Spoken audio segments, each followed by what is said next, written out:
As everybody knows, we still have Whittaker-Bermite in the middle of our city.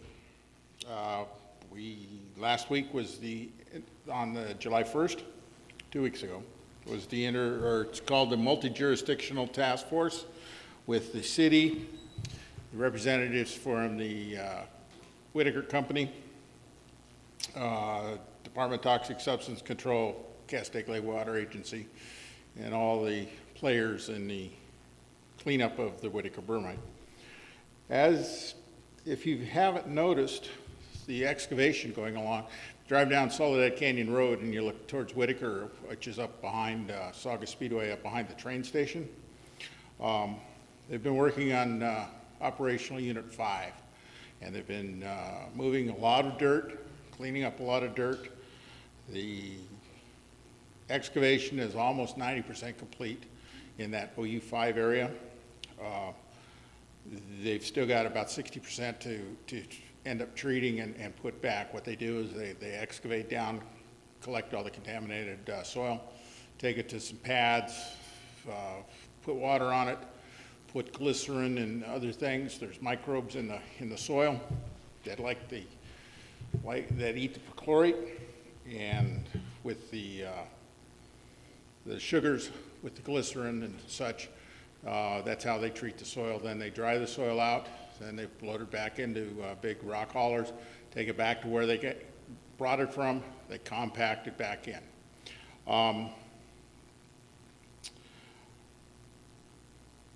We had a CAG meeting the same evening of the multi-jurisdictional, which we basically go over the same information. So, and at the CAG meeting, I also was able to get one of the engineers from the city, because the city inspects every excavation that Whittaker's doing up there. They make sure that it's down to hard dirt. They also come back once they start compacting the dirt back after they replace the clean soil. They want it compacted to at least 95% what it was.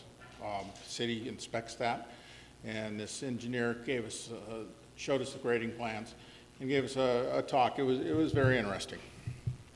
We also had Hussein Amini, who is the project manager for Whittaker, who's running the operations up there, and he was gave us a lot of insight on what's going on. He's a very nice man. He's given us a tour up on the property a couple of times now. He's very forthcoming, and of course, you take everything with a grain of salt, but for the most part, they're really trying hard up there. It's a very complex area, complex thing. Hopefully, it'll be done by the end of 2016. That's what they're shooting for. OU5, which is the area that you can see off of Soledad, should be done by the end of September. At least that's their plans. Then they will move on back farther into the property. They're still waiting on some grading excavation plans from the city, the permits. The city's working on it. Supposedly they're supposed to be expediting it, but they've been expediting for 6 months now, so who knows how long that's going to take. They do have electricity to the complete property now. When Whittaker left, all the electricity was taken off the property. They had to do plans and have Edison re-energized. They had a contractor put electrical lines back up over the whole property so that they can power all the different plants they have. They've got 8 soil excavation units that are using vacuums to take the VOCs, the volatile organic compounds, TCEs, PCEs. Those things, they're pulling those out of the soil with these plants. There's 8 of them up there. They're all powered up now. The POG mill that I showed you that grinds up the soil before they treat it is also run off electricity now. It was running off a generator. As far as they know, all the unexploded ordnances are gone. Their surveys are being reviewed. There's still an issue, and there's 4 landfills in the area up there. And there's still some issues that if they've got all the unexploded ordinances. Basically, they've gone through the whole property one time. There was no actual bombs up there, but there was igniters and things like that that they had found. A couple of years ago, they had a big bonfire in the middle. It was around April 15th, about 2 years ago, of all the ones that they had found. They still have not totally cleared the property or certified the property as totally clear. They do have a consultant still working up on the area. Let's see, electricity.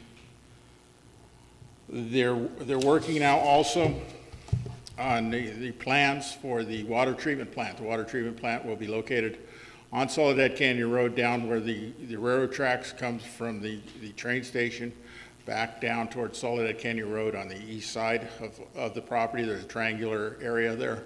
That's where the water treatment plant is going to go. They've had some issues with the city because the city wants a screen of plants and things to camouflage the water treatment plant from the street. They're working on that. Supposedly, everything's been purchased for the water treatment plant. They're taking delivery of all the equipment and everything else. They're waiting on some of the permits from the city for that. The water treatment plant should be in operation within the year. And that brings up another subject that Al and I and what we've all been working on, and we're going to keep harping on it, is that once that water treatment plant starts working, taking the groundwater off of the Bermite property and treating it, their plans are right now to use some of it on the property for dust mitigation, that type of thing. The rest of it's going to be dumped into the river. Why can't we take that reclaimed water and run it up Soledad Canyon Road and water our medians? Right now, CLWA says, oh, that's too expensive. But we'll still keep harping on it, and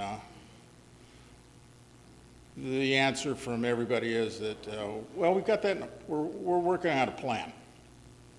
Well, the plan, we'll still keep harping on the plan because 60,000 gallons a day will come out of the Whittaker-Bermite property. Last month we talked about the Shangri-La. There's 60,000 gallons coming out of there. Why can't we use any of that water for vegetation and stuff, medians and all that, reclaimed? So that's another subject that the Canyon Country Advisory Committee, I'm sure, will be working on hard. Also,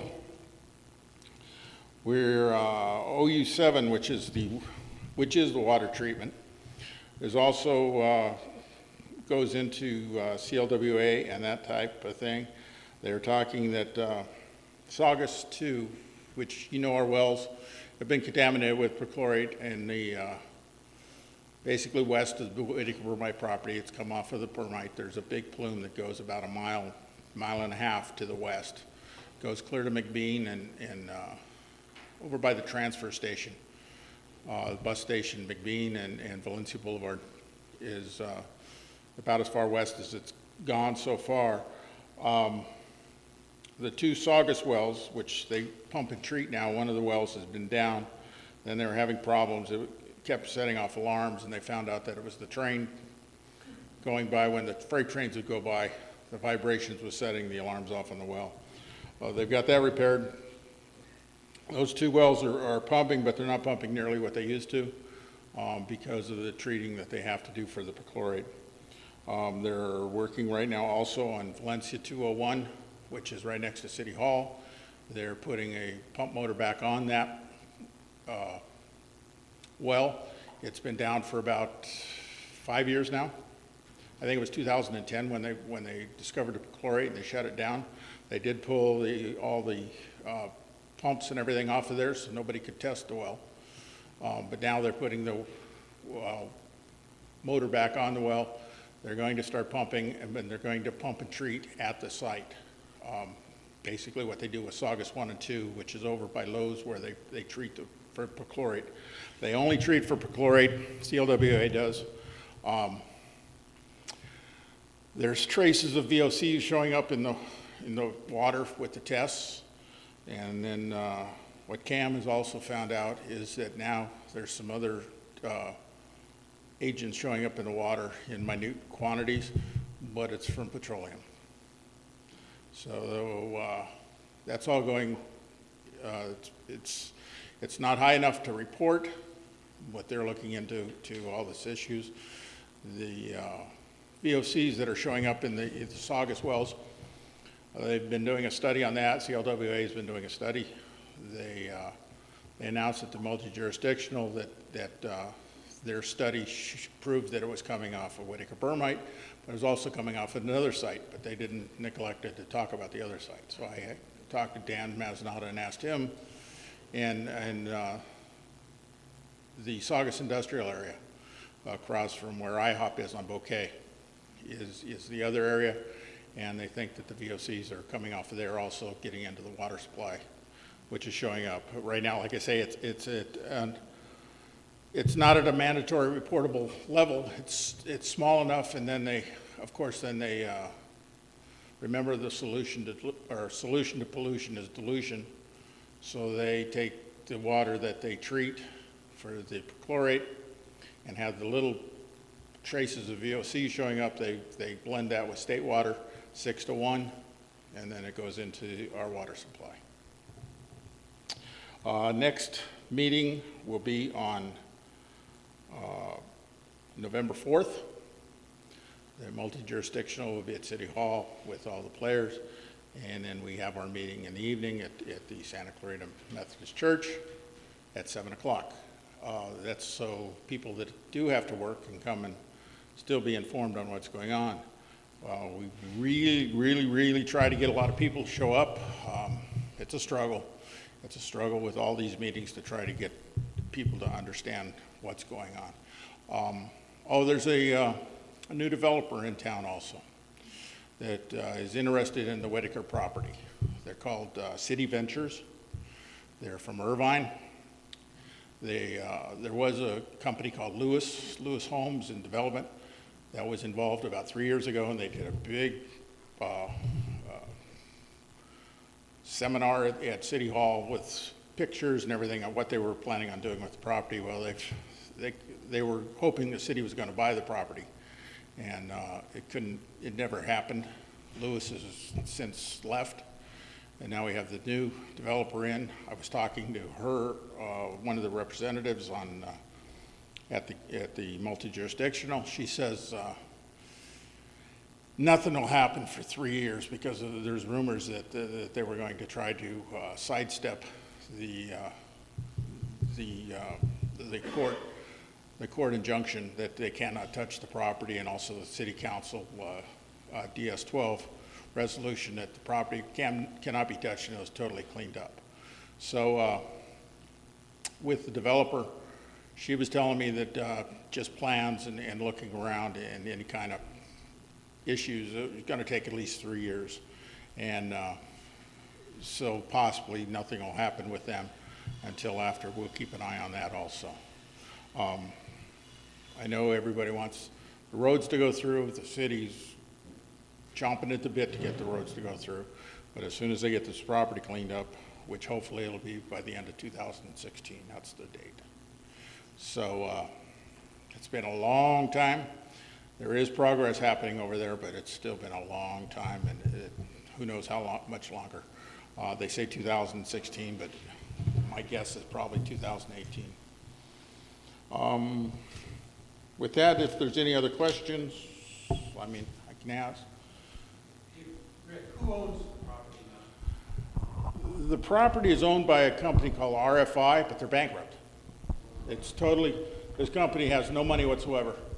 It's just totally bankrupt. It's called RFI and then also Santa Clarita LLC.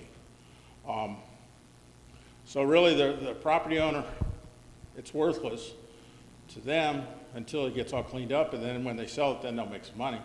But they went through a bankruptcy and it's all totally done. They don't even, they used to have a property manager that spent his days over there. They don't even have that anymore. He shows up at a meeting once in a while, but he's not paid. So who's paying for the AGI, or AIG. AIG is the insurance company for Whittaker, and Whittaker's insurance runs through 2019. The water cleanup will last over 30 years. And there will be provisions made that there will be enough money put away to continue the cleanup for over 30 years of the water issues. So it's gonna be grass when it's cleaned up, right? Oh, when it's cleaned up, the developers asked me what I viewed for the property, and I told her, well, I wouldn't want to live up there.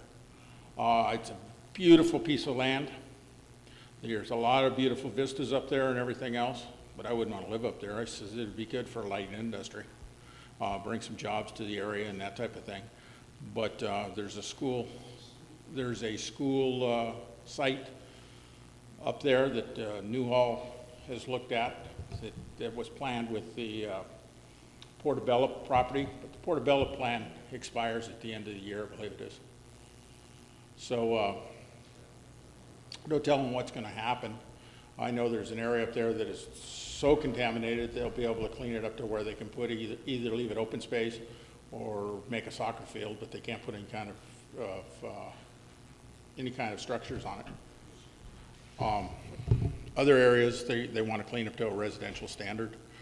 They're basically going down to clean up. They're basically going down for the most part 10 feet. Is all. Except for some areas, they go by the Portobello plan. If there's some areas that are planned for residential, they're going deeper. Oh, there's one area up there that we saw when we went on our tour. They were digging right next to this building. There's an office complex just on the other side of the railroad tracks, right behind the train station. And all these old buildings are basically falling down. Well, which is another situation I get to check on real soon, is they were digging under this building and they can't go any farther because they have to take the building down to dig the rest of the perchlorate out. Well, these old buildings have lead paint and asbestos in them. So they have to do the mitigation on the lead paint and the asbestos before they can tear the building down. Well, it's very expensive. So now AIG said, we're not going to pay for that. So now what they said they were going to do is they have to go underneath these buildings, they're going to just mark where the area is. When a developer comes in and wants to tear these buildings down, once the building's tore down, then they'll clean up that area. I was told by an attorney that they can't do that. So, like I say, we're going to be checking on that soon, because that was the excuse I got. I asked them the last time because we had been on a tour about 4 months ago, and that's what they told us. They were going to clean this building up, tear it down, and then finish cleaning up. So I asked them. I said, "What happened to tearing down the building?" And then they said the insurance company said, "No, we're not tearing the building down. We're not paying for that. It'll just have to be taken care of when the building is torn down, but we're not paying for the building." So they're not going down to bedrock, they're just going No, they're basically just trying to. They're not going to bedrock. They're cleaning up what's contaminated. In these areas, they go down. They've gone down as far as 30 feet in several areas. They've gone down to 30 feet in some areas. So. You said that they're testing down to 10 feet, but they're cleaning down to 10 feet, but are they testing when they get down there? What's determining that 10-foot level and so forth? The development plan of the Portobello is what's determining some of it. If it was an area that was planned for roads and stuff, then they're going down basically 10 feet. If it's residential, they might go farther because if somebody wants to put it in a pool and you have to go down 20 feet, they're going to end up, if they hit, contaminated dirt, then here we go again. So they've got to try to get that taken care of. So in the areas where, on the Portobello plan where it's supposed to be residential, they're going down, 15, 20 feet, some 30 feet. It all depends. But like I said, the Portobello plan is going to expire at the end of the year. Anything else? November 4th is the next meeting.